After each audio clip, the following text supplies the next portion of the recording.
So guys, this is the second video of Sale of Goods Act SOGA 1930 और इस video को देखने से पहले आपको पूरा सीरीज़ समझाने की कैसे हम लोग को अपना पढ़ाई आगे रखना है।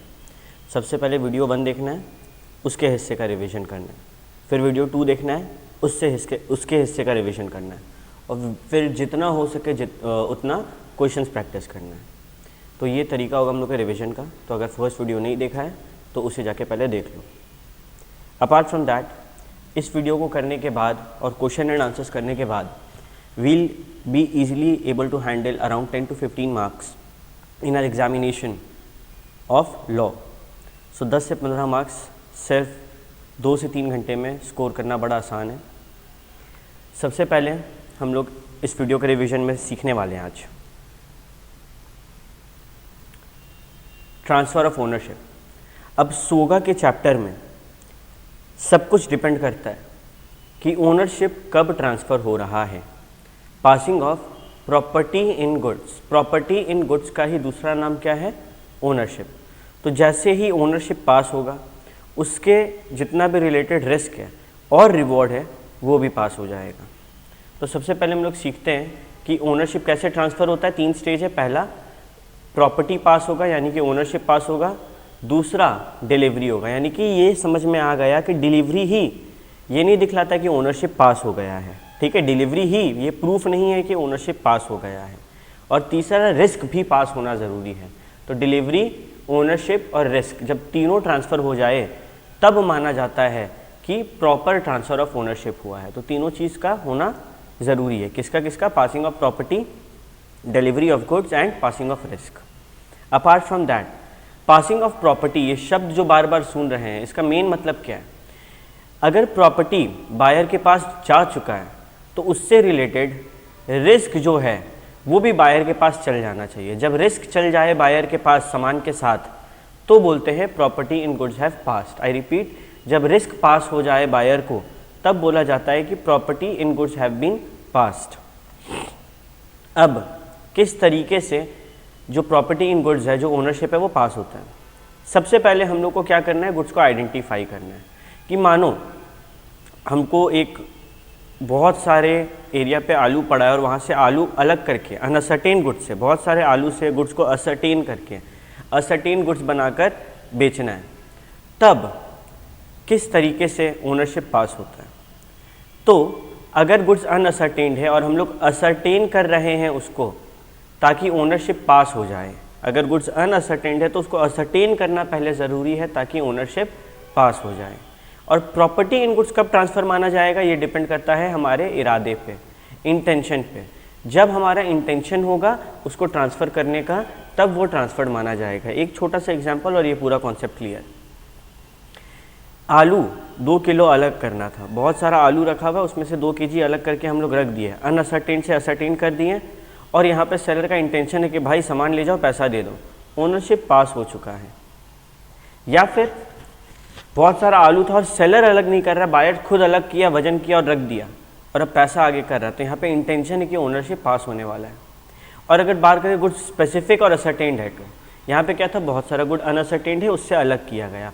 बट ऐसा भी हो सकता है कि स्पेसिफिक गुड्स है या फिर असर्टेन्ड था पहले से ही, आशीर्वाद का 5 kg वाला आटा पहले से असर्टेन्ड है और स्पेसिफिक भी है। तो वहाँ पर क्या करना है? वहाँ पे हम लोग को देखना है इंटेंशन, किस चीज़ को लेके। पहले तो देखो कॉन्ट्रैक्ट का टर्म्स क्या है। कॉन्ट्रैक्ट का टर्म्स में कुछ नहीं लिखा है तो पार्टीज़ का कंडक्ट देखो, क्या पहले पेमेंट हो गया या फिर डिलीवरी हो चुका है क्या। और फिर तीसरा सर्कमस्टेंसेस ऑफ द केसेस के ऊपर डिपेंड करता है। तो सबसे पहले अगर गुड स्पेसिफिक या असर्टेन्ड है तो हम लोग इंटेंशन देखते हैं 3 तरीके से। या तो पहले कॉन्ट्रैक्ट देख लो, टर्म्स ऑफ कॉन्ट्रैक्ट क्या बोलता है, या फिर पार्टी के कंडक्ट्स को देखो, और लास्ट प्रेफरेंस किसको देते हैं? सर्कमस्टेंसेस के देखो। तो अगर ये दोनों चीज़ हम लोग को ध्यान रखना बहुत ज़रूरी है। अभी प्राइमरी रूल्स क्या है? मेन फर्स्ट प्राइमरी रूल्स क्या है ओनरशिप के ट्रांसफ़र होने को लेकर? सबसे पहले डिपेंड करता है passing of property in case of specific और असर्टेन गुड्स, ठीक है।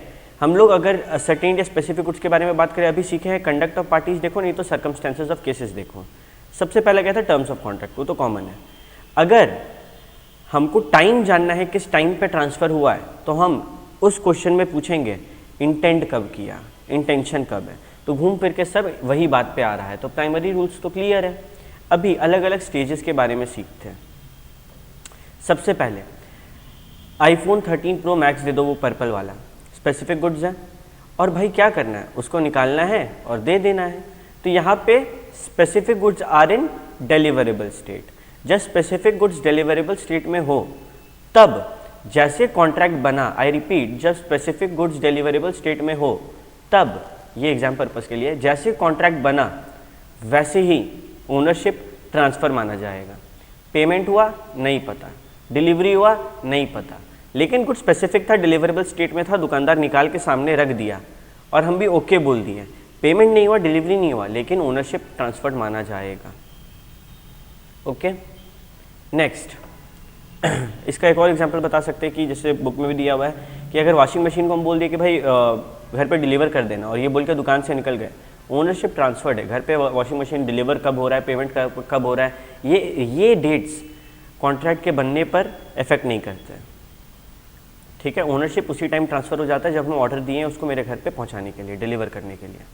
अब कभी कभी क्या होता है, स्पेसिफिक गुड्स को डिलीवरेबल स्टेट में लाया जाता है, यानी कि यार वो सब कुछ सही है बट मेरे को एक डिलीवरेबल स्टेट में लाने के लिए कुछ करना होगा, उसको कोई एक्शन लेना होगा। फॉर एग्जाम्पल, आशीर्वाद का 5 kg वाला आटा है, बट ये रूल है कि आपको वो आटा पहले एक बार वजन करके दिखा देना है कस्टमर को, तो वो डिलीवरेबल स्टेट में है, बस एक ऐसा एक्ट करेंगे कि कस्टमर कंफर्म हो जाए कि हाँ भाई ये वाला हम लेने लायक है। तो where there is a contract of specific goods and seller is to do something, he is bound to put it into a deliverable state. तो प्रॉपर्टी कब तक पास नहीं होगा, जब तक वो काम ना हो जाए। अगर आशीर्वाद आटा का वजन करना ये नोटिफाई करता है कि हाँ भैया कंफर्म हो गया, बायर अब ले जा सकता है, तो वो जब तक काम नहीं हो रहा, वो जब तक वजन नहीं हो रहा, वो जब तक एक्शन नहीं हो रहा है जिससे ये कंफर्म हो कि बायर का है सामान, वो एक्शन तक आपको वेट करना। वहाँ पे इंटेंशन से फ़र्क नहीं पड़ता है, वहाँ पे डिलीवरेबल स्टेट में कैसे आया उस पर फ़र्क पड़ता है। अगर पहले से डिलीवरेबल स्टेट में है तो जब कॉन्ट्रैक्ट हुआ, अगर पहले से डिलीवरेबल स्टेट में नहीं है तो कुछ एक्शन चाहिए होगा जिसके कारण वो डिलीवरेबल में आए, वो एक्शन। ठीक है, एकदम हिंदी में इसको समझते जाओ, एग्जाम में सारा चीज़ हो जाएगा। अब कभी कभी क्या होता है, स्पेसिफिक गुड्स डिलीवरेबल स्टेज में भी है। ठीक है, specific goods in a deliverable stage when seller has to do anything to put it in a deliverable stage. ठीक है, कभी कभी क्या होता है कि मानो सब कुछ सही है, फॉर एग्जाम्पल मेरे को बोला गया कि आप एक काम करो, मेरे को 1 लीटर तेल दे दो, जो कच्चा तेल होता है वो एक बड़े से ड्रम में रखा रहता है, उसे निकाल के दे दो। अनअसर्टेन्ड है, उसको हम निकाल के असर्टेन किए, लेकिन अब हम ऐसे थोड़ी दे सकते हैं उसको। एक वेसल आता है, अगर तुम लोग को याद हो, बचपन में हम लोग देखते थे, आज भी शॉप्स में मिलता है, ऐसे करके। ठीक है, ऐसे करके एक वेसल होता है, इसमें तेल डालते हैं तो तेल हम लोग नाप सकते हैं, तो वो मेजर करके तेल दिया जाता है।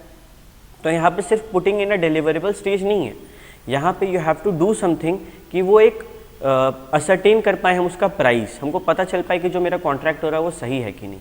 सो at this point of time हम लोग वेट करते हैं कि वो उस स्टेज को पार करे। Contract for sale of specific goods, तेल अलग करके रख चुके हैं, लेकिन seller is bound two way, या तो वजन करना है या फिर मेजर करना है या फिर टेस्ट करना है, फिर कुछ भी ऐसा करना है ताकि तुम उसका दाम को असर्टेन कर पाओ। यहाँ पर क्या मेन पॉइंट है, कीवर्ड दाम को असर्टेन कर पाओ। तब ओनरशिप कब ट्रांसफ़र होगा, जब हम वो हरकत कर दे कि हम दाम को असर्टेन कर पाएँ।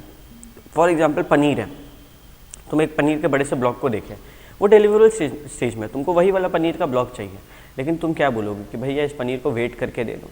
तो जैसे ही उस पनीर को वेट कराया जाता है, बोल दिया जाता है 1 kg, और तुम उसमें अपना कंसेंट दे देता है, वो पनीर का ओनरशिप ट्रांसफ़र हो गया, थैली में डाल के तुमको ले जाना है, दैट्स इट। ठीक है, तो अभी एक बार ध्यान से समझो, बार बार इस चीज़ को रिवाइज करवा रही क्योंकि इससे रिलेटेड एग्जाम क्वेश्चन आते हैं। अगर गुड्स पहले से डिलीवरेबल स्टेज में है, स्पेसिफिक गुड्स हैं, जब कॉन्ट्रैक्ट हुआ तब ट्रांसफ़र होगा। अगर गुड्स डिलीवरेबल स्टेज में नहीं है, मेरे को कुछ ऐसा हरकत करना है कि वो डिलीवरेबल स्टेज में आए, तो जब हम वैसा हरकत करेंगे the property will pass. When the property will pass, या फिर the property will not pass until वो जो हरकत है, the thing is done and buyer has notice thereof, buyer को बता दिया इस चीज़ के बारे में। और तीसरा, गुड्स डिलीवरेबल स्टेज में है लेकिन मेरे को कुछ ऐसा हरकत करना है कि हम दाम को असर्टेन कर पाए प्राइस को। तो जैसे ही वो हरकत करते हैं, दैट थिंग इज डन कि and buyer has notice thereof, जैसे ही वो हरकत करते हैं ओनरशिप और रिस्क पास हो जाता है। अब अनअसर्टेन गुड्स का क्या सीन है, ये तो अभी तक हम लोग समझते हैं कि अगर गुड्स अनअसर्टेन है तो पहले क्या करना होगा, पहले उसको असर्टेन करना होगा। जैसे हम असर्टेन किए, ट्रांसफ़र जनरली हो जाता है। आई रिपीट, गुड्स अनअसर्टेन्ड है, जनरल लॉ क्या है, गुड्स असर्टेन किया, ट्रांसफ़र हो गया, ठीक है। लेकिन कभी कभी क्या होता है कि हम एक पर्टिकुलर डिस्क्रिप्शन दे दिए कस्टमर को, या फिर क्वालिटी के बारे में बता दी कि आपको हम मानो मेरे पास बहुत सारा आलू, मैं आपको पुराना वाला आलू देंगे, मतलब दो टाइप का होता है, एक लाल आलू, एक पुराना आलू, ओल्ड पोटैटो, तो हम ओल्ड पोटैटो देंगे। तो वो हम डिस्क्रिप्शन और क्वालिटी के बारे में बता दिए, और वहाँ पे सारा आलू मिक्स्ड है। तो अब जब तक हम 2 किलो ओल्ड पोटैटो अलग ना कर लें, तब तक वो ओनरशिप ट्रांसफ़र नहीं होगा। जैसे हम 2 किलो अलग किए, वजन करके दिखाएं, ओनरशिप ट्रांसफ़र हो गया। दूसरा, वो डिलीवरेबल स्टेट में होना ज़रूरी है। पहला, उसका डिस्क्रिप्शन एंड क्वालिटी के अकॉर्डिंग हमको अलग करना है। दूसरा, प्लास्टिक में डाल रहे हैं ना, डिलीवरेबल स्टेट में होना ज़रूरी है। तीसरा, अनकंडीशनली अप्रोप्रिएट होना चाहिए, यानी कि जब भी अप्रोप्रिएट हो रहा है तब ऐसा कोई कंडीशन नहीं रख रहे हैं हम। अगर हम उसको दे रहे हैं और वो बोल रहा है पैसा बाद में देंगे, तो हम बोलेंगे ओके, कोई कंडीशन नहीं कि पैसा देंगे तभी, मतलब ये अनकंडीशनल अप्रोप्रिएशन है।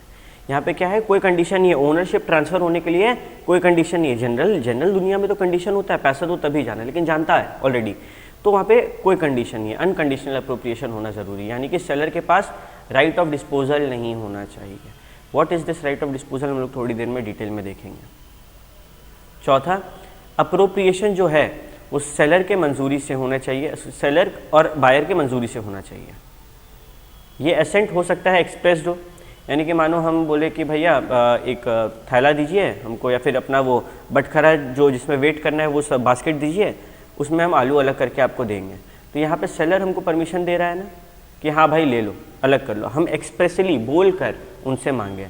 और दूसरा ऑप्शन है, जैसे कि शॉपिंग मॉल में होता है, तुम्हारे पास कार्ट है, तुम कार्ट लेके निकल जाता है, सारा सामान डाल लेता है, मतलब वो अपोर्शन हो चुका है, वो तुम्हारा हो चुका है। तो इट मतलब वहाँ पे तुमको सेलर का कंसेंट का ज़रूरत नहीं है, इम्प्लाइड है, ये समझ में आ रहा है कि तुमको वो सारा सामान खरीदना है जो तुम्हारे बास्केट में है। तो ये एसेंट एक्सप्रेस भी हो सकता है, इम्प्लाइड भी हो सकता है। और एसेंट जो है वो अप्रोप्रिएशन से पहले देना चाहिए।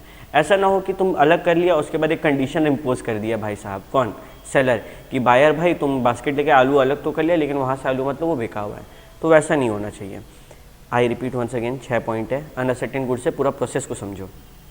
सबसे पहले हम बोले मेरे को ओल्ड आलू चाहिए, डिस्क्रिप्शन क्वालिटी बता दिए, उस ओल्ड आलू को वे करके प्लास्टिक में डाला गया, डिलीवरेबल स्टेट में आ गया। 2 पॉइंट यहाँ पे हुआ। तीसरा, जब उसको वो प्लास्टिक में डाल के दे रहा है, अनकंडीशनल अप्रोप्रिएशन है, तुम ले जाओ, पैसा और डिलीवरी का लोड कुछ नहीं है। फिर चौथा, अप्रोप्रिएशन जो है वो सेलर और बायर के एसेंट से हुआ, बायर को भी आलू पसंद आया, सेलर भी ओके उस आलू को बेचने के लिए। फिर पांचवा, एक्सप्रेस भी हो सकता है ये एसेंट, ये मंजूरी, और इम्प्लाइड भी हो सकता है, दोनों का मतलब हम लोग देख लिए। एंड छठा, एसेंट जो है वो अप्रोप्रिएशन से पहले, यानी कि आलू अलग करने से पहले आपका मंजूरी मिल जाना चाहिए, ये ना हो बाद में कोई कंडीशन को इम्पोज कर दिया जाए। अब आते हैं नेक्स्ट टॉपिक पे, डिलीवरी और टू द कैरियर। कैरियर कौन होता है? हम लोग अपने सामान को बाय रोडवेज, बाय एयरवेज, बस, ट्रेन, ऑटो रिक्शा, कार, किसी भी तरीके से भेज सकते हैं। जनरली ट्रक से भेजते हैं। तो जनरली कैरियर जब बोले तो दिमाग में वो ट्रांसपोर्ट का माध्यम ले आओ, जनरली ट्रक, शिप, ये सब ले आओ, ताकि हम लोग का ये कॉन्सेप्ट एकदम क्लियर हो। तो सेलर, यानी कि मानो मेरे पास कुछ सामान है और हमको भेजना है यहाँ से दूर, मानो मेरे को न्यू दिल्ली भेजना है, कोलकाता से न्यू दिल्ली, तो सेलर क्या करता है, डिलीवर करता है गुड्स किसको, बायर को, न्यू दिल्ली में बैठा हुआ है। कैसे करेगा? कैरियर के द्वारा, बीच में एक ट्रक वाला रहेगा, उसको देंगे। तो अब ट्रक वालों को क्यों देते हैं? For the purpose of transmission, यहाँ से वहाँ ले जाने के लिए। सवाल उठता है, जनरल रूल क्या है, अगर हम ट्रक में माल चढ़ा दिए और माल कोलकाता से निकल गया और रास्ते में मेरे को पता चला कि भाई साहब पैसा नहीं देगा, तो जनरल रूल क्या है, ओनरशिप कब ट्रांसफ़र होता है? बोला कि जनरली एक कॉन्सेप्ट आता है जिसको बोलते हैं राइट ऑफ डिस्पोजल। ध्यान से समझना इस कॉन्सेप्ट को। हम यहाँ से माल ट्रक में चढ़ाएं, ट्रक मेरे ऑफिस से निकल गया, अगर हम राइट ऑफ डिस्पोजल को रिजर्व नहीं करके रखे हैं, अगर हम राइट ऑफ डिस्पोजल को रिजर्व नहीं करके रखे हैं, तो क्या होगा, हम रास्ता में उस ट्रक को रोक नहीं पाएंगे। अगर मेरे को वो हक चाहिए, ओनरशिप, जनरली हम माल चढ़ाएं, मेरा टेंशन खत्म। अब ये बायर समझेगा रास्ता में कुछ होगा तो, बायर पैसा नहीं देगा तो हम समझेंगे, ओनर, अब ये बस वाला मेरा नहीं सुनेगा, बायर का सुनेगा, ये जनरल रूल है। लेकिन अगर हम राइट ऑफ डिस्पोजल को रिजर्व कर लें, तो जब तक हम राइट ऑफ डिस्पोजल को जब भी रिजर्व करते हैं, कंडीशन रख देते हैं। जनरली वो कंडीशन क्या होता है कि भैया ड्राइवर, जब तक तुमको पेमेंट नहीं मिलेगा ये माल मेरा है, हम राइट ऑफ डिस्पोजल को रिजर्व कर रहे हैं। तो जब तक वो कंडीशन यानी कि पेमेंट फुलफिल ना हो जाए, यानी कि पैसा मिल ना जाए, तब तक ओनरशिप ट्रांसफ़र नहीं होगा। कब? जब हम राइट ऑफ डिस्पोजल को रिजर्व कर रहे हैं। और अगर हम राइट ऑफ डिस्पोजल को रिजर्व नहीं कर रहे तो ओनरशिप कब ट्रांसफ़र होता है? माल चढ़ाएं, चला गया। ठीक है, तो अल्टीमेटली अगर हम लोग देखें तो case 1 right of disposal reserve नहीं किए हैं, तो जैसे ही हम अपने गुड्स को ट्रक में चढ़ाएंगे ओनरशिप ट्रांसफ़र माना जाएगा। मतलब कि यहाँ जो ड्राइवर बैठा है वो मेरा सुनेगा ही नहीं, वो सुनेगा अब किसका? बायर का।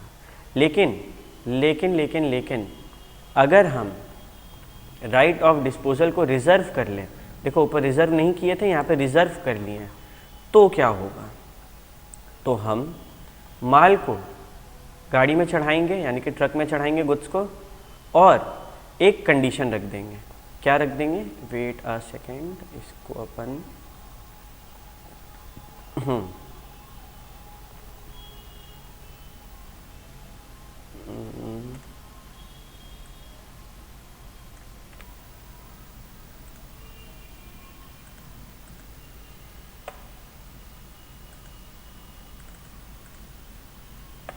कोई बात नहीं, इसको हम लोग रिज़र्व करके रखे। तो हम लोग क्या किए?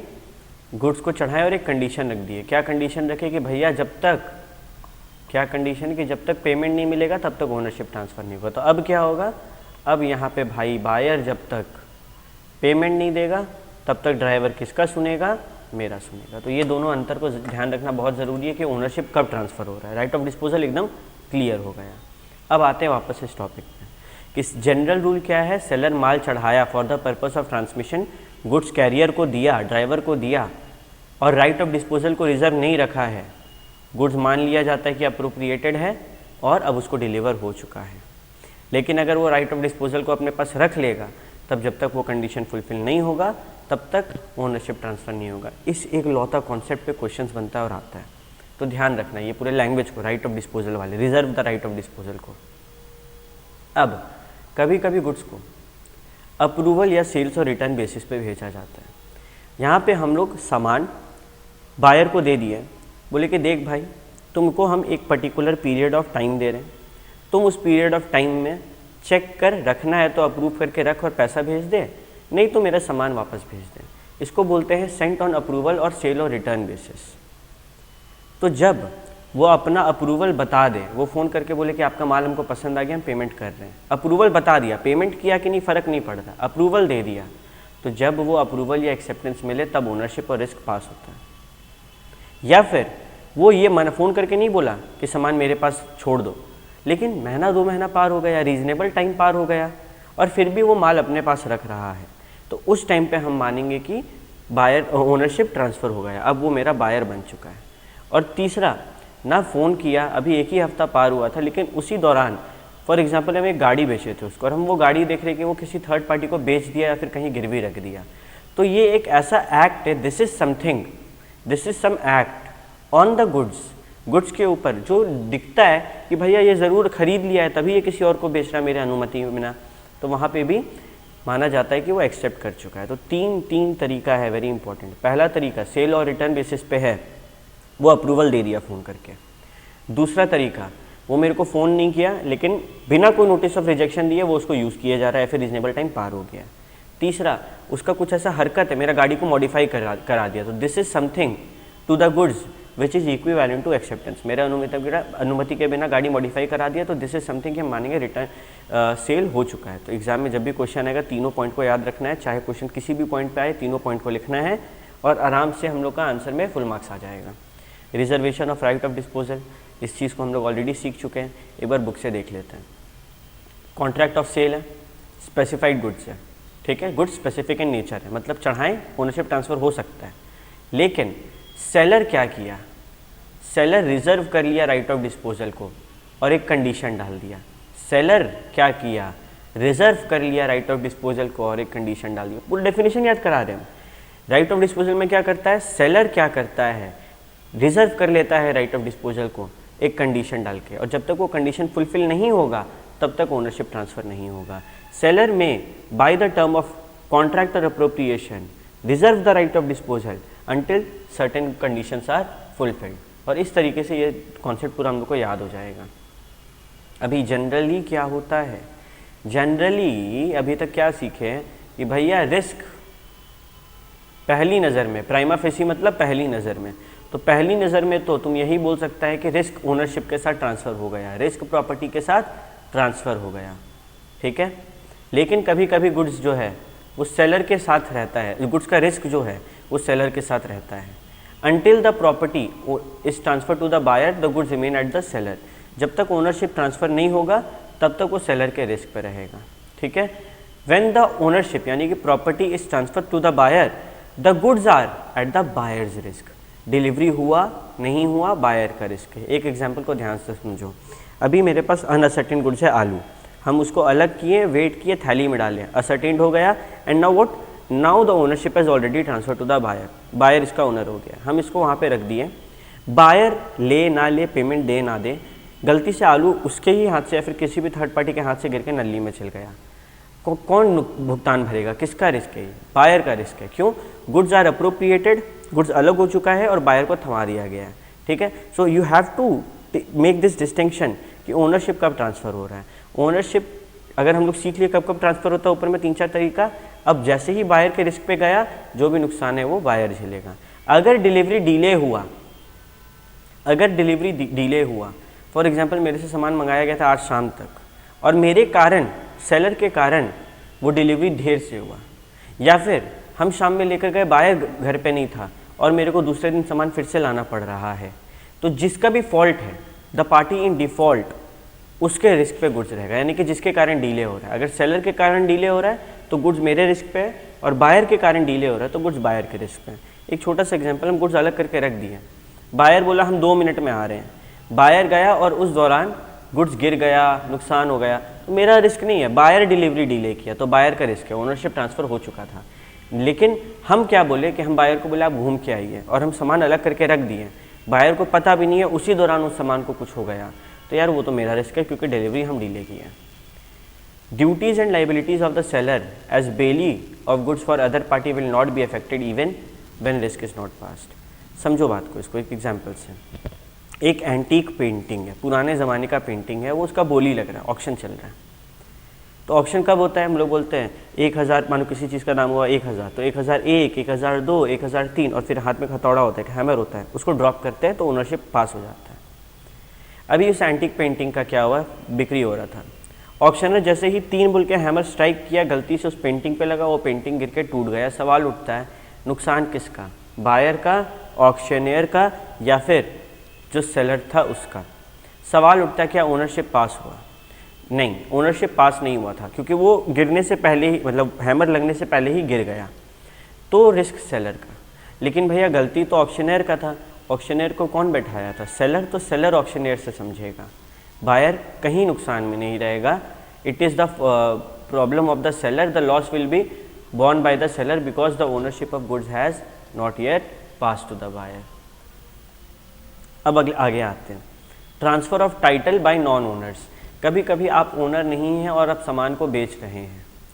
Goods are sold by a person who is not the owner, तो मतलब उसके पास अथॉरिटी नहीं था उस सामान को बेचने का। अगर आज ये पेन मेरा नहीं है, किसी और का है, और हम बेच रहे हैं, तो एज अ बायर क्या तुमको एक अच्छा इज्जत मिलेगा इस पेन का? कोई भी आके बोलेगा ये पेन तो मेरा है, तेरा तो बेइज्जती हो गया। तो जब बेइज्जती हो, यानी कि तुमको टाइटल जो मिला है इस सामान का वो गुड नहीं है। Buyer has not received a good title of the goods.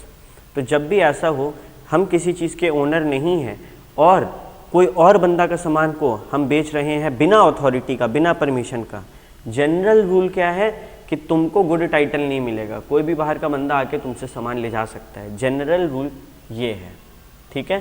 तो वी हैव लर्न कि गुड्स अगर is sold by a person is not the owner, who does not have the authority और consent to sell the goods, तो वहाँ पे एक good title transfer नहीं होता है, यानी कि बैड टाइटल है, कोई भी बंदा तुमसे जो उसका असली ओनर है आके सामान ले जा सकता है। बट इसके बारे में आगे और पढ़ेंगे। आगे बढ़ने से पहले हम लोग एक कहावत सुनते हैं, नेमो दात क्वाद नॉन हैबिट, no one can give what he has not got. जो तुम्हारा नहीं है वो तुम नहीं दे सकते। ये पेन मेरा नहीं था, किसी और का था, तो तो ये पेन हम नहीं बेच सकते हैं, जनरल रूल ये है।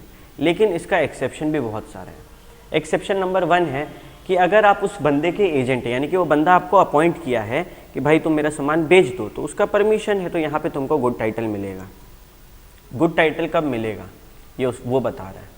एक्सेप्शन है, किस कहावत का याद रखना है, नेमो दैट गॉड नॉन हैव इट, no one can give what he has not got. ये इसका एक्सेप्शन है, यानी कि इन सिचुएशंस में गुड टाइटल मिलेगा। पहला, तुम मेरा एजेंट है।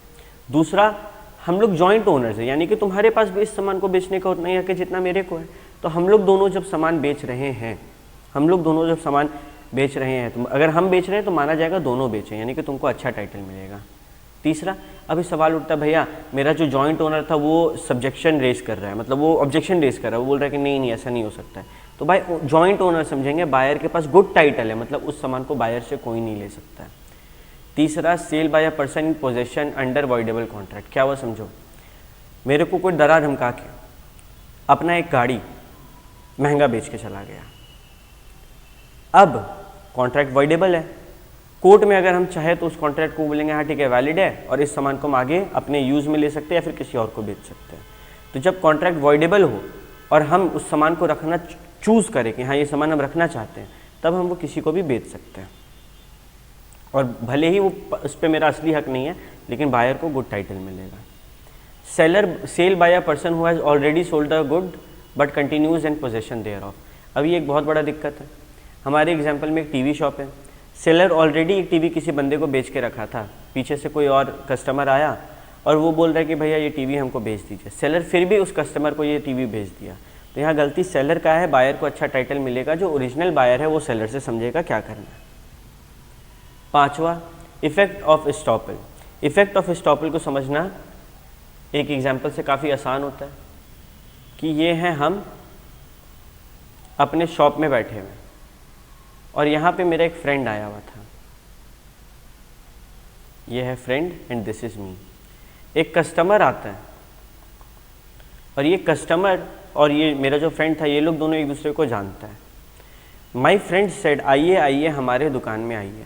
क्या ये दुकान उसका है? नहीं। क्या वो जॉइंट ओनर या स्टाफ है? नहीं, वो तो कोई थर्ड पार्टी है। लेकिन वो कस्टमर के सामने ऐसा दिखला रहा है कि ही इज़ द ओनर।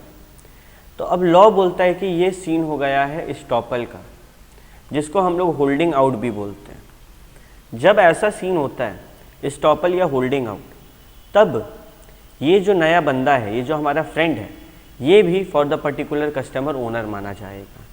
क्या ये असली ओनर है? No, but for this purpose, क्योंकि he represent himself to be the owner in the presence of the original person, original seller, तो इस केस में हम लोग एफ को भी फॉर पर्टिकुलर फ्रेंड को भी कस्टमर के लिए एक बार के लिए सेलर मान सकते हैं, यानी कि कस्टमर को गुड टाइटल मिलेगा। कस्टमर, सवाल यहाँ पे सिंपल सा है कि जब ये बंदा अपने आप को सेलर बता रहा है, क्या ओरिजिनल सेलर प्रेजेंट था? हाँ। क्या उसका मंजूरी से बताया गया है? हाँ।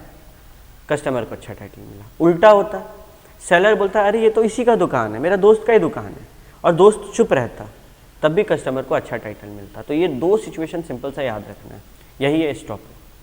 अनपेड सेलर है, हम सामान बेच दिए, मेरे को पैसा मिला नहीं, तो हम तेरे लिए सामान रोक के थोड़ी रखेंगे, हम इसको फर्दर सेल कर देंगे, और जिस बंदे को ये सामान मिलेगा उसका टाइटल भी अच्छा होगा। फिर sale by buyer obtaining possession before the property vested in him. अभी मेरे को सामान, मतलब सेल ऑन अप्रूवल बेसिस था, सामान मेरे पास ओनरशिप ट्रांसफ़र नहीं हुआ, खाली पोजेशन है, और हम किसी और को बेच दिए सामान। तो ऊपर पढ़ते हुए आए ना कि इस केस में हम लोग मानते हैं कि वो सेल हो चुका है, यानी कि फिर सेलर आके जो है वो बायर को उंगली नहीं करेगा, वो सीधे मेरे से बात करेगा। आठवां, sale under provision of other act. किसी और एक्ट के तहत भी ये चीज़ हो सकता है। तो आठवां उतना ज़रूरी नहीं है, पहला 7 में से याद रखना है, एनी टाइम 5 याद रहना चाहिए, और सातों का 7 पॉइंट क्लियर होना चाहिए ताकि एग्जाम में आए तो हम लोग ये कहावत के साथ इस एक्सेप्शन को कोट कर दें। अभी हम लोग को सीखना है कि परफॉर्मेंस ऑफ द कॉन्ट्रैक्ट का मतलब क्या होता है। Performance of the contract of sale मतलब सेल का जो काम है, जिस काम के लिए कॉन्ट्रैक्ट ऑफ सेल हो रहा है, चाहे वो गुड्स बेचना हो, चाहे वो सर्विसेज रेंडर करना हो, वो काम, वो परफॉर्मेंस कब माना जाता है। तो देखो, परफॉर्मेंस का 2 हिस्सा है। ऑब्वियसली गुड्स एक्ट पढ़ रहे से लोग, गुड्स एक्ट तो गुड्स के बारे में बात कर रहे हैं। डिलीवरी, गुड्स तो डिलीवर होता है, तो सबसे पहले हम लोग को सीखना है डिलीवरी कब होता है। डिलीवरी होता है जब वॉलेंटरी ट्रांसफ़र हो रहा है। वॉलेंटरी ट्रांसफ़र का मतलब वो जो ट्रांसफ़र आपके मर्जी से हो, आपके अपने इरादे और मन से हो। किस चीज़ का ट्रांसफ़र? पोजेशन का। किस चीज़ का ट्रांसफ़र? पोजेशन का। पोजेशन मतलब पोजीशन, वो गुड्स आपके पास से जब किसी और के पास चले जाए, जब वो गुड्स आपके पास से किसी और के पास चले जाए तब ट्रांसफ़र माना जाता है पोजेशन का। फ्रॉम वन पर्सन, आपके पास से, टू अनदर पर्सन, किसी और के पास। तो 3 एलिमेंट होना ज़रूरी है। पहला वॉलेंटरी ट्रांसफ़र, किसका? पोजेशन का। किससे किस तक? वन पर्सन से अनदर पर्सन तक। डिलीवरी का डेफिनेशन याद हो गया। डिलीवरी 3 टाइप के होते हैं, actual, symbolic, constructive. Actual delivery physical position transfer हो रहा है, पिछले वीडियो में हम लोग पढ़े थे। सामान असली में एक जगह से दूसरा जगह जा रहा है। सिंबॉलिक डिलीवरी जब कुछ ऐसा हो कि डिलीवरी माना जाए, ऐसा सिंबॉलिक एक्शन हो रहा है, कार का चाबी आपको दिया जा रहा है। और तीसरा constructive delivery, delivery by acknowledgement. Acknowledgement का मतलब बतला दिया गया कि हाँ आज से माल तेरा। फ़ोन करके हम अपने गोदाम के गार्ड को बोल दिए कि आज से माल भाई साहब है, बहन जी का है, तो वो डिलीवरी बाय कंस्ट्रक्टिव डिलीवरी यानी कि डिलीवरी बाय एक्नॉलेजमेंट है। अगर फिजिकल हो तो एक्चुअल डिलीवरी, और अगर बाय सम एक्ट हो तो सिंबॉलिक डिलीवरी। अब यहाँ पे ड्यूटीज़ के बारे में सीखते हैं कि सेलर का और बायर का ड्यूटी क्या होता है। सबसे पहले सेलर का ड्यूटी। सेलर का ड्यूटी है गुड्स को डिलीवर करना। डिलीवर कब करते? 3 एलिमेंट होना चाहिए, अभी सीखे हैं। और बायर का क्या है? बायर का है कि तुमको डिलीवरी हो रहा है, तुम गुड्स को एक्सेप्ट करो और उसका पेमेंट करो। बायर का ड्यूटी क्या होता है? गुड्स को एक्सेप्ट करो और उसका पेमेंट करो। 2 जन का ड्यूटी पढ़ें, सेलर का गुड्स को डिलीवर करना, बायर का 2 ड्यूटी, पहला एक्सेप्ट करो, उसके लिए पे करो। अब हम लोग आते हैं rules regarding delivery of goods. ठीक है, rules regarding delivery of goods. क्या सारे रूल्स को बैठ के रटना है नंबर बाय नंबर? बिल्कुल नहीं, सारे गुड्स का ज्ञान होना ज़रूरी है। सबसे पहले पार्ट डिलीवरी। कभी कभी हम लोग डिलीवरी को अलग अलग हिस्से, अलग अलग पार्ट इंस्टॉलमेंट में करते हैं, तो डिलीवरी वैसे हो सकता है। कभी कभी क्या होगा, बायर बताएगा डिलीवरी के लिए क्या होना चाहिए। बेसिकली रूल यही है कि बायर बोलेगा कि हाँ भैया यहाँ पे डिलीवर कर दो। जब हम लोग फ्लिपकार्ट पे ऑर्डर करते हैं तो बायर बताता है ना लिख कर कि डिलीवरी कहाँ होना चाहिए। प्लेस ऑफ डिलीवरी कौन बताया? बायर। टाइम ऑफ डिलीवरी कौन बता रहा है? बायर जनरली बताता है। इंस्टॉलमेंट में लेगा कि नहीं लेगा किसके ऊपर है? बायर के ऊपर है। फिर अगर रॉन्ग क्वान्टिटी डिलीवर हो गया है तो अगर हम बायर है, मेरे पास 5 टन के जगह 6 टन सामान आ गया, तो अब मेरे पास 2 ऑप्शन रहता है। Option 1 reject the excess goods, reject the excess goods. Option 2 accept कर लो एक्सेस गुड्स को, या फिर एक्सेप्ट करके उसके लिए पेमेंट कर दो। तो पहला है रिजेक्ट करो, दूसरा एक्सेप्ट करके उसके लिए पे कर दो। अगर रॉन्ग क्वांटिटी में मेरे पास 5 टन की जगह 4 टन आया, मतलब 1 टन कम आया, तो वहाँ पे भी मेरे पास ऑप्शन है रिजेक्ट कर दो पूरा 4 टन, या फिर 4 टन एक्सेप्ट कर लो और 1 टन मंगवा लो, या फिर उस 4 टन का ही पेमेंट करो। ये सारा ऑप्शन किसके पास है? बायर के पास। डिलीवरी का एक्सपेंसेस कौन पे करता है? बायर पे करता है। Goods in possession of third party. कभी कभी सेलर बोलता है हाँ सामान ले लो उस बंदे से जाकर, तो हम जब उस बंदे के पास जाएंगे तो उस बंदा का ऑब्लिगेशन है एंड राइट है उस सामान को देने का, और मेरा ऑब्लिगेशन है एंड राइट है उस सामान को लेने का। डिलीवरी टू द कैरियर या फिर वॉर फिंगर। जब भी हम लोग कैरियर यानी कि ट्रक वगैरह में माल चढ़ाते हैं, 2 केस हैं, या नॉर्मल रूल है ओनरशिप ट्रांसफ़र हो गया माल चढ़ाते हुए, लेकिन इसका एक्सेप्शन है क्या? Reserving the right of disposal. तो जब तक कंडीशन फुलफिल नहीं होगा ओनरशिप ट्रांसफ़र नहीं होगा। अगर डिटोरिएट कर रहा है, वो रास्ता में ख़राब हो गया, चोरी हो गया, किसका नुकसान? जो ओनर है। अगर हम सेलर ओनरशिप का राइट को रिजर्व नहीं किए थे, राइट ऑफ डिस्पोजल को, तो बायर का नुकसान। अगर रिजर्व कर लिए थे, मेरा नुकसान। एंड लास्ट रूल है कि बायर को इनफ टाइम मिलना चाहिए कि वो उसको एग्जामिन कर सके। तो ये सारा रूल है, बेसिकली हम लोग को बस ध्यान में रखना है, इसका स्टोरी को बैठ कर रटने लायक कुछ नहीं है। Rules related to acceptance of delivery of goods. अब एक्सेप्टेंस क्या होता है? गुड्स अगर एक सेलर एक बायर को दे रहा है तो बायर का जिम्मेदारी है कि उसको एक्सेप्ट करे। तो वो इंटीमेट करता है सेलर को कि हाँ हम गुड्स एक्सेप्ट कर लिए, फ़ोन करके बोला हाँ भाई आपका माल मिल गया, हम रख लिया। या फिर कोई ऐसा एक्ट करता है जिससे समझ में आ जाता है कि भैया अब ये सेलर का ओनरशिप नहीं रहा, गाड़ी तुमको दिए, तुम गाड़ी मॉडिफाई कर लिया, मतलब अब वो ऑब्वियसली वो सेलर नहीं लेगा। सादा रंग का गाड़ी में तुम पूरा स्टिकर्स लगा दिए हो, उसको पेंट करा लिए, तो सेलर वैसा सामान थोड़ी लेगा। तो पहला तुम फ़ोन कर दिया, यानी कि इंटीमेट कर दिया। दूसरा कि तुम कोई ऐसा एक्ट कर दिया जो कि इनकंसिस्टेंट है with the ownership of seller, यानी कि तुम्हारा कुछ ऐसा हरकत जिससे समझ में आ रहा है कि अभी सेलर नहीं रखेगा। तीसरा, रिटेन कर लिया goods after the lapse of reasonable time, वो रीजनेबल टाइम था वो पार हो गया है और फिर भी 7 दिन के लिए तुमको दिए थे, तुम 8वां 9वां दिन तक रख रहा है, 10 दिन पार हो गया तुम रख रहा है और सेलर को बताया भी नहीं कि तुम रिजेक्ट कर रहे हैं। तो यहाँ पे तीसरे केस में क्या होता है, ओनरशिप मान लिया जाता है कि ट्रांसफ़र हो गया। ध्यान से सुनो तीनों केस। पहला, बायर फ़ोन करके बोला हाँ सेलर तेरा माल आज से मेरा है। दूसरा, बायर कुछ ऐसा हरकत कर लिया, does some act which is inconsistent with the ownership of the seller, कुछ ऐसा हरकत कर लिया कि भैया अब तो इसका सेलर ओनर नहीं माना जाएगा। और तीसरा, जब वो रिटेन कर ले गुड्स को रीजनेबल टाइम से भी ज़्यादा या फिर जो टाइम दिया गया था उससे भी ज़्यादा, जब लैप्स ऑफ रीजनेबल टाइम हो रहा है या फिर गिवन टाइम हो रहा है without intimating the seller, seller को तुम बोल ही नहीं रहे कि तुमको गुड्स चाहिए या नहीं, तो माना जाता है कि गुड्स का डिलीवरी हो गया, अब वो गुड्स सेलर का है। Next, unpaid seller. Who is an unpaid seller?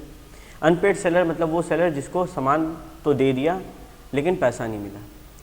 हो सकता है पूरा पेमेंट ना मिला हो, अनपेड सेलर। हो सकता है आधा पैसा मिल गया, आधा मिलना बाकी है, 70% मिल गया, बाकी 30% मिलना है, कुछ मिला है कुछ मिलना बाकी है, वो भी अनपेड सेलर है। तो the whole price has not been paid और tendered and the seller has an immediate right of action. ध्यान से सुनो, whole price has been not paid यानी कि पूरा पैसा नहीं मिला है, कुछ मिला है कुछ नहीं मिला है, पूरा पैसा अभी तक नहीं मिला है, या फिर आगे वाला बंदा कोशिश नहीं किया देने को। अगर यहाँ पे ध्यान से समझो, एक क्वेश्चन बन रहा है, आगे वाला पार्टी बोल रहा था कि पेमेंट ले ले और हम डिले कर दिए पेमेंट को, तो क्या हम अनपेड सेलर माने जाएंगे? नो। यहाँ पे डेफिनेशन बोल दिया कि आगे वाला पार्टी कोशिश भी कर दे, टेंडर भी कर दे, तो माना जाता है कि तुम अनपेड सेलर नहीं है। The seller has an immediate right of action for the price, seller तुरंत तो कुछ ऐसा कर सकता है कि वो प्राइस या फिर उसके मतलब या तो पैसा ले ले या फिर पैसा के बराबर का वही गुड्स ले ले। अभी आगे समझो इस चीज़ को कि जब भी बिल या फिर एक्सचेंज या फिर कोई नेगोशिएबल इंस्ट्रूमेंट का बात करते हैं, bill of exchange, promissory note या फिर चेक, ये सब चीज़ का बात करते हैं और वो एक कंडीशनल पेमेंट के तौर पे आया है, यानी कि हम तुमको चेक दिए, तुम चेक बैंक में लेकर गया और वो डिसऑनर हो गया, तब भी तुम अनपेड सेलर है। हम बिल्स ऑफ एक्सचेंज दिए, तुम लेकर गया और बैंक वाला बोल रहा है कि तुमको पैसा नहीं मिलेगा, उसका बैंक अकाउंट में इतना पैसा ही नहीं है, तुम अनपेड सेलर है। तो 2 सीन समझे हम लोग। पहला सीन पैसा नहीं मिला, दूसरा सीन वो इंस्ट्रूमेंट तो मिल गया था लेकिन जब इन कैश कराने गए पता चला ले डिसऑनर हो गया है, तो यहाँ पे भी हम अनपेड सेलर माने जाते हैं। अब एक अनपेड सेलर, वो बेचारा इंसान जो सामान बेच दिया है और उसको पैसा नहीं मिला, उसका क्या क्या हक है, क्या क्या राइट्स है। तो देखो यार, उसका 2 सीन होता है। पहला सीन उसका राइट ऑन गुड्स होता है और दूसरा उसका उस बंदे के बायर के अगेंस्ट भी राइट होता है। बायर के अगेंस्ट क्या राइट होता है? या तो सेलर बायर पे केस करेगा कि चल भाई 500 का माल बेचे, हमको 500 रुपया दे, या फिर बोलेगा कि 500 का माल बेचे प्लस तुम हमको डैमेजेस भी देगा, तेरे चक्कर में मेरा नुकसान हुआ है। और तीसरा कि डैमेजेस तो छोड़ो, तुम इंटरेस्ट भी देगा, क्योंकि तुम अगर ये पैसा हमको पहले दे देता तो हम बैंक में डाल के कुछ कमा लिए होते हैं, वो इंटरेस्ट का जो लॉस हुआ है ये हम तुमसे ही वसूलेंगे। तो 3 चीज़ मांग सकता है, प्राइस मांग सकता है, डैमेजेस मांग सकता है, इंटरेस्ट मांग सकता है। फिर सवाल उठता है कि जब गुड्स के प्रति हम लोग का हक हो तो क्या होता है? सवाल उठता है, क्या ओनरशिप ट्रांसफ़र हो गया, प्रॉपर्टी इन गुड्स बायर को मिल चुका है? ऑप्शन ए, हाँ मिल चुका है। तो यहाँ पर हम लोग क्या कर सकते हैं, राइट ऑफ लियन लगा सकते हैं। मानो कि ओनरशिप चला गया बायर के पास, ठीक है, और वो सामान अभी तक मेरे पास है, तो हम उसको जब्त कर लेंगे, लियन उसके ऊपर एक्ट कर लेंगे। या फिर सामान मेरे पास नहीं है, स्टॉप, तो हम उसको रोक देंगे फ़ोन करके। अगर ऑब्वियसली मेरे पास राइट ऑफ डिस्पोजल है अगर, तो हम फ़ोन करेंगे और ड्राइवर को बोलेंगे ड्राइवर मत दे बायर को, घूम जा। और तीसरा, मेरे पास जब माल वापस आ जाएगा तो हम उसको बेच देंगे। तो पहला हम उसको जब्त कर लिए, राइट ऑफ लियन। मेरे पास है नहीं तो हम लियन कैसे लगाएंगे, वो तो ड्राइवर के पास है, तो ड्राइवर को फ़ोन करके बोले वापस आ जा। ये कब बोल सकते हैं? जब राइट ऑफ डिस्पोजल को रिजर्व किया है। और तीसरा, वो माल वापस आ गया या फिर हम जब्त करके रखे तो उसको रीसेल का हक भी मेरे पास है, कहीं और से तो पैसा मिले। Property in goods had not pass to the buyer, buyer के पास गया ही नहीं है, लियन है, जब्त कर सकते हैं, डिलीवरी रोक सकते हैं। स्टॉपेज इन ट्रांजिट, रीसेल, यानी कि डिलीवरी रोक सकते हैं, एक नया पॉइंट है। और क्या कर सकते हैं, भाई इसको माल नहीं देना है, तो ये एक नया पॉइंट है, वैसे कोई डरने वाला बात नहीं है, ठीक है, ओके। अब इस चीज़ को एक बार डिटेल में देखते हैं। ये लियन बोल रहे, इसका मतलब क्या होता है? लियन का मतलब होता है सामान को जब्त करना, गुड्स कोई ऐसा बात नहीं था कि उधार बेचेंगे तुमको, ठीक है, या फिर मानो बात कर भी लिए थे उधार बेचने का, लेकिन तुम उधार हमको समय पे दिया नहीं है, या फिर तुम इंसॉल्वेंट हो गए। आई रिपीट, लियन कब लगता है? 3 केस में। पहला, कोई बात नहीं था उधार का, फिर भी तुम पैसा नहीं दे रहे हैं। दूसरा, उधार का तो 1 हफ्ता का बात था ना, 10 दिन हो गया तुम पैसा नहीं दे रहे हैं। और तीसरा, तुम क्या पैसा देगा, तुम्हारा तो दिवाला निकल गया, इंसॉल्वेंट हो गया है। ये 3 केसेस में हम लोग राइट ऑफ लियन लगा सकते हैं, मतलब सामान को जब्त कर सकते हैं जब तक पेमेंट ना मिले, ठीक है। तो अगला सवाल मेरे मन में एक आया कि राइट ऑफ लियन लगता है तो उसको हटाया भी तो जा सकता है। बिल्कुल, टर्मिनेशन ऑफ लियन, कभी कभी आप राइट ऑफ लियन लगा नहीं सकते हैं या फिर आप उसको हटा सकते हैं। पहला ऑप्शन है, तुम गुड्स ट्रक में चढ़ा दिया, राइट ऑफ लियन के लिए तुम्हारे पास माल पड़ा होना चाहिए, तभी ना उसको बोलेंगे ये माल मेरा, मत ले जाओ, जब्त करेंगे। अब माल हम ऑलरेडी चढ़ा दिए, तुम उसको जब्त कैसे कर सकते हो? वो तो रास्ते में है, बाहर ड्राइवर के पास है, तो वो स्टॉपेज इन ट्रांजिट करना पड़ता है। तो राइट ऑफ लियन में एक्सरसाइज करने के लिए गुड्स तुम्हारे पास होना चाहिए। अगर गुड्स को तुम डिलीवर कर दिया या तो बायर को या फिर बेली को या फिर कैरियर को, तो फिर ट्रांसफ़र नहीं हो सकता। दूसरा, बायर एजेंट लॉ के द्वारा तुमसे गुड्स ले लिया है, तब तुम लियन नहीं लगा सकता। तीसरा, तुम ये राइट ऑफ लियन वेव कर दिया, मतलब बायर बोला, बायर तेरा दोस्त है, बोला भाई समय पे पैसा नहीं दे पाएंगे तो तुम सामान जब्त तो नहीं ना करेगा, and you said out of your friendship कि हाँ भाई नहीं करेंगे, तो तुम जब ऐसे ज़बान दे दिया है, वो तो कॉन्ट्रैक्ट का टर्म है, तो तुम वो राइट अपना वेव कर चुका है, खो चुका है, छीन चुका है खुद से। और बाई इस्टॉपल, यानी कि तुम्हारे कंडक्ट के एक्शन से कभी कभी राइट ऑफ लियन को तुम नहीं लगा सकता, ठीक है। यहाँ पे एक एग्जांपल है, ए एक गाड़ी बी को बेचा 1 लाख रुपया में, और उस गाड़ी को किस पे चढ़ाया? ट्रेन में चढ़ाया, रेलवे में चढ़ा दिया कि भैया इसको कलकत्ता से न्यू दिल्ली ले जाओ। रेलवे रिसीट जो है वो बी के नाम पे था और हम बी को सामान बेचें, तो क्या अब रास्ता में हम ड्राइवर को फ़ोन करेंगे ट्रेन का और बोलेंगे भाई सामान रोक दो, राइट ऑफ लियन लगाना है? लगा सकते हैं? नहीं। यहाँ पे क्या लगेगा? Right of stoppage and transit. Right of stoppage and transit मतलब गुड्स तुम्हारे पास नहीं है, किसके पास है? कैरियर के पास है। गुड्स तुम्हारे पास नहीं है, किसके पास है? कैरियर के पास है, तब हम लोग के पास राइट ऑफ ट्रांजिट होता है। यहाँ पे हम लोग रीगेन करते हैं पोजीशन को। देखो, जब लियन का बात करें तो पोजीशन को मेरे पास है, सामान मेरे पास पड़ा हुआ है फिजिकली, पोजीशन ऑफ, पोजीशन को हम क्या करते हैं यहाँ पे? ऑफ नहीं, पोजीशन को हम रिटेन करते हैं। और स्टॉपेज इन ट्रांजिट में पोजीशन को हम रीगेन करते हैं, मतलब हम खो चुके थे और हम वापस मंगा रहे हैं। जब तक पूरा पेमेंट नहीं मिल जाएगा तब तक रखें, तो ये स्टॉपेज इन ट्रांजिट होता है। इसके लिए right of disposal seller reserve करके रखेगा तभी कर सकता है। It is exercise only when the following condition is fulfilled. पहला, सेलर अनपेड है, तभी वो स्टॉपेज इन ट्रांजिट लगाएगा। दूसरा, गुड्स उसके पास नहीं है, तभी ना वो रीगेन करेगा। गुड्स उसके पास से बायर के किसके पास चल के? कैरियर के पास, और अभी तक बायर के पास पहुंचा नहीं है, इन ट्रांजिट में, रास्ता में। पता चला कि बायर इंसॉल्वेंट हो गया, very very very very very important, very very very very very important. Stoppage in transit कब लगाते हैं? जब आई कम टू नो कि बायर इंसॉल्वेंट हो गया, पैसा नहीं दे पाएगा, तभी हम ड्राइवर को फ़ोन करके बोलेंगे कि ड्राइवर इंसॉल्वेंट हो गया है, आ जाओ। देखो सीन को समझो, रूल है कि ड्राइवर मेरा नहीं सुनेगा, लेकिन अगर बायर इंसॉल्वेंट हो जाएगा और मेरे पास प्रूफ है तो ड्राइवर भी मेरा सुनेगा। रूल है, ड्राइवर मेरा नहीं सुनेगा। ड्राइवर को सुनाने के लिए एक टर्म है, reserve the right of disposal, वो अपने पास रखना होगा। लेकिन अगर हम वो अपने पास नहीं रखें और फिर भी स्टॉपेज इन ट्रांजिट करना चाहते हैं, सिर्फ और सिर्फ एक केस में होगा। कब? जब बायर इंसॉल्वेंट हो जाता है। तो इस चीज़ को ध्यान रखना बहुत ज़रूरी है। अब goods in the course of transit है, मतलब कि गुड्स आपके पास तो नहीं है, रास्ते में है, तो कब वो माना जाता है कोर्स ऑफ ट्रांजिट में चढ़ा दिया गया? मतलब कि तुम समझो अलग अलग परम्यूटेशन कॉम्बिनेशन बन रहा है ना। तुम माल को अभी चढ़ाया और शाम में माल तुम्हारे यहाँ से निकला है, तो हम शाम में मानेंगे ओनरशिप ट्रांसफ़र हो रहा है या फिर अभी हो चुका, माल चढ़ाते के साथ ओनरशिप ट्रांसफ़र हो चुका है। तो इसका भी सिचुएशन होता है। जनरली क्या है कि time when they are delivered to the carrier, जैसे ही तुम ट्रक वालों को माल दिया कि भैया बायर के पास ले जाओ, वैसे ही ओनरशिप ट्रांसफ़र हो गया है। कब तक ownership transfer goods in transit माना जाएगा? जब तक तुम ड्राइवर को दिया, ड्राइवर यहाँ से निकला है नहीं निकला मैटर नहीं करता, तुम ड्राइवर को दिया तब से शुरू है, और बायर को जब तक नहीं मिला या फिर उसका एजेंट को जब तक नहीं मिला तब तक गुड्स इन ट्रांजिट माना जाएगा। It starts from the time when they are delivered to the carrier for the purpose of transmission until the buyer और his agent takes delivery for them. ठीक है, जैसे ही वो डिलीवरी ले लेगा गुड्स इन ट्रांजिट नहीं है, हम ये मानने लगेंगे। अभी ध्यान से समझो कि ट्रांजिट कब ख़त्म माना जाता है, कब हम मानते हैं कि हाँ भाई गुड्स बायर का। ट्रांजिट को कॉन्सेप्ट लाने का रीज़न क्या है? इसका सिंपल रीज़न है, हम माल चढ़ाएं, माल मेरा नहीं है, बायर का है। रास्ता में नुकसान होगा तो बायर का होगा। उस रास्ता में जब तक माल पड़ा हुआ उसको बोल रहे गुड्स इन ट्रांजिट। ये रास्ता ख़त्म कब होता है? पहला, बायर को हम बोले थे कलकत्ता से दिल्ली ले जाने, बायर दिल्ली में बैठा हुआ था, दिल्ली में माल पहुंचा, वो उठा लिया। दूसरा, बायर दिल्ली से पहले ही before the goods have arrive to the destination, कहीं बायर का एजेंट था, फ़ोन करके ड्राइवर को बोले ड्राइवर उस एजेंट को दे दें, तो यहाँ पे भी डिलीवरी हो चुका है, गुड्स इन ट्रांजिट ख़त्म हो चुका है, मानेंगे।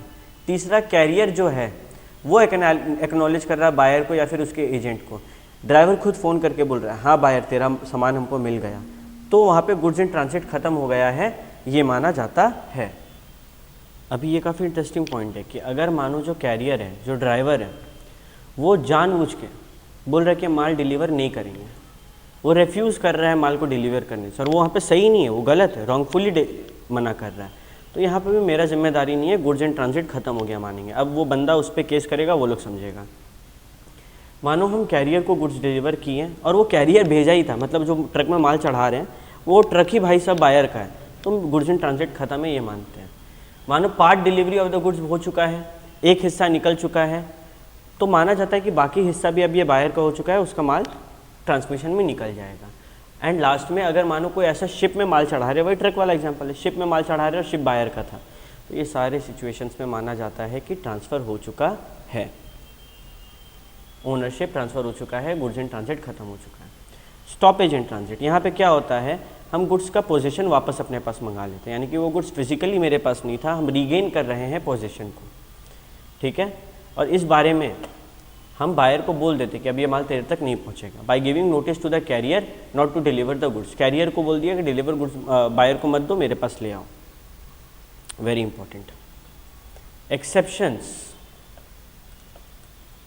Exceptions where unpaid seller's right of lien and stoppage in transit are defeated. कब कब अनपेड सेलर का जो ये दो हक है, right of लियन, stoppage in transit, कब इसको डिफीटेड माना जाता है, कब ये काम नहीं करेगा? पहला, सेलर मंजूरी दे चुका है सेल को, मॉर्गेज को, किसी भी चीज़ को जो बायर कर रहा है। बायर अगर बोला, बायर बोला कि सर इसको रीसेल कर दें, माल रास्ते में कोलकाता से दिल्ली जाता है, बायर फ़ोन करके बोला भाई इसको एमपी भिजवा दें, सेलर बोला हाँ, तो अब वो राइट ऑफ डिस्पोजल लियन कुछ नहीं लगा सकता इस दोनों में से। दूसरा, गुड्स का डॉक्यूमेंट ऑफ टाइटल था और वो तुम बायर को दे चुका है, और बायर ट्रांसफ़र कर दिया किसी और बंदे को वो डॉक्यूमेंट ऑफ टाइटल, तुम्हारे पास था नहीं डॉक्यूमेंट ऑफ टाइटल, तुम बायर को दिया, बायर किसी और को दे दिया, तो वो थर्ड पार्टी के पास अब गुड टाइटल है, तुम उससे नहीं ले सकता, यानी कि तुम ये दो हक, राइट ऑफ लियन और स्टॉपेज इन ट्रांजिट, तो नहीं लगा सकता। तो दो सिचुएशन ध्यान रखना है।